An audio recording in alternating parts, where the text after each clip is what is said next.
Sa mga person deprived of liberty o PDL, special ba itong si Senator Dante Marcoleta? Baka magtampo niyan sina former Senator Bong Revilla, Senator Jinggoy Estrada at former Congressman Mike Defensor at ilang pang mga nakakulong diyan sa iba't ibang kulungan po dito sa Pilipinas. Kasi bakit po natin tinatanong kung special po ba itong si Rodante Marcoleta? Parang siya lamang yung natatangi sa mga naaresto nitong nakalipas na mga pagkakataon. Ang ngayon, mistulang dumanas o sumabak rather sa isang executive check-up, no? Hindi naman natin sinasabing executive check-up 'yan, pero mistula.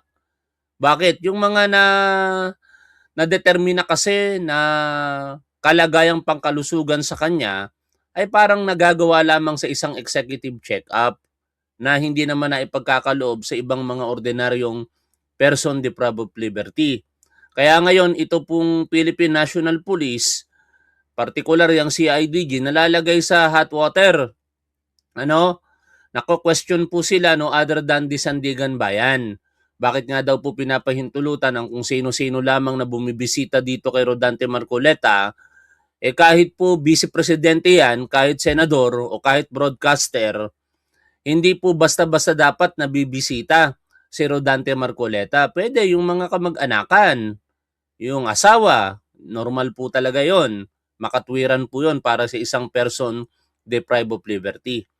Pero yung dahil lamang sa kagustuhan ni Rodante Marcoleta, bibisita sa kanya kung sino-sino, ito naman ay nagmula mismo sa mga kapulisan, mukhang hindi po yung tama. Biruin mo, dahil daw po kahilingan ni Rodante Marcoleta na makabisita si Sara Duterte, si Robin Padilla, kaya napagbigyan ng PNP. I do not know the circumstances kay Anthony Taberna.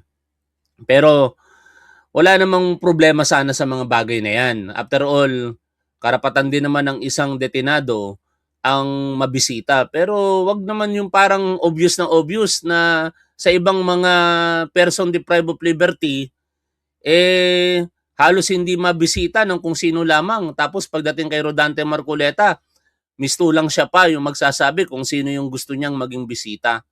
At ang pinaka-worst po ngayon dito mga tol, ito pong balita na ating pag-uusapan. Kasi biruin niyo dito po sa Facebook post nitong si Rodante Marcoleta, wala man lang disclaimer na admin niya ang gumawa. No? 'Di ba kung mapapansin po ninyo, the moment na makulong si former Senator Bong Revilla, nag-post kinalaunan yung kanyang Facebook page. Pero may disclaimer doon na yung admin staff niya ng Facebook page na yon ang nag-post on his behalf. Ganon din naman si Senator Jinggoy Estrada, yung mga administrators niya sa kanyang Facebook page. At ganon din si former Congressman Mike Defensor. Pero mukhang natatangi talaga itong si Rodante Marcoleta Kasi kung ito pong balita ng GMA News ang ating pagbabasihan, pero puntahan ko rin mamaya. Baka naman sabi ng mga DDS, fake news daw ang mainstream media Tingnan natin kung merong pasubali. No?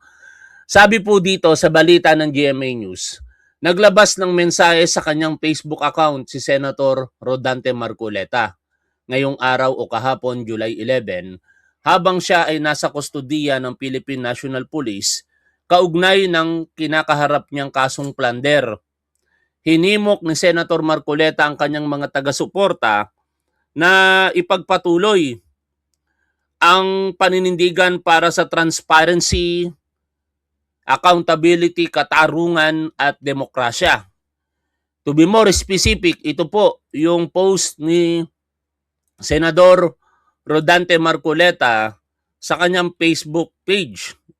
Ibe-verify po natin ito later sa kanyang mismong Facebook page kasi ito ay screenshot mula po sa Facebook page niya di umano at shinare po ng GMA News. July 11, 2026.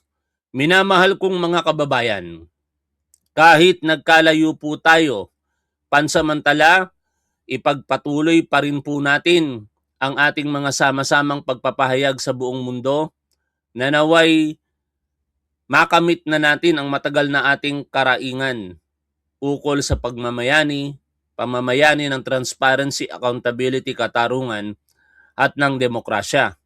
Ang mga bagay na ito ay kailangan para sa pagkakaroon ng katatagan, kapayapaan, kaayusan at kasaganaan na inaasam ng ating bansa at ng kanyang mga mamamayan. Diyan lamang po kayo dahil sa malaon at madali ay muli tayong magkikita-kita sa tulong ng ating dakilang Diyos na mapagmahal at mapagmalasakit. Mahal ko po kayong lahat. No? Yan po yung mensahe ni Rodante Marcoleta allegedly sa balita po ng GMA News. Puntahan natin ngayon mismo ito pong Facebook page ni Senator Rodante Marcoleta. Baka naman mali no? Kaya kumpirmahin natin. Ito po yung kanyang Facebook page. Excuse me. At hindi po mali yung ating binasa. Tingnan po ninyo. Official page ni Rodante Marcoleta na meron pong 3.7 million followers. At ito nga po, yung nakita mismo natin kanina sa balita ng GMA News, wala pong pinagkaiba dito sa ating nakikita ngayon. Hindi po ito photocopy, pero pwede rin po nating i-photocopy kasi it will serve as like the original. No? Wag po nating gagayahin ang mga DDS. Yan no? Di ba mga tol? Saan ka naman nakakita na person deprived of liberty nakakagamit ng Facebook? Nakakagamit ng gadget? Sa ating pagkakaalam, once ang tao arestado, lahat ng mga personal belongings po niyan, kukumpiskahin, iti-take into custody ng arresting agency, and thereafter, i-inventory yan syempre and i-release sa kanyang mga mahal sa buhay. Kasama po dyan syempre ang cellular phones or anumang ICT gadgets, ano? Hindi magagawa ni Rodante Marcoleta ito kung wala siyang hawak na ICT gadget. Cellular phone man yan, iPad man yan, o kung ano man. Bakit napahintulutan ito ng PNP? No?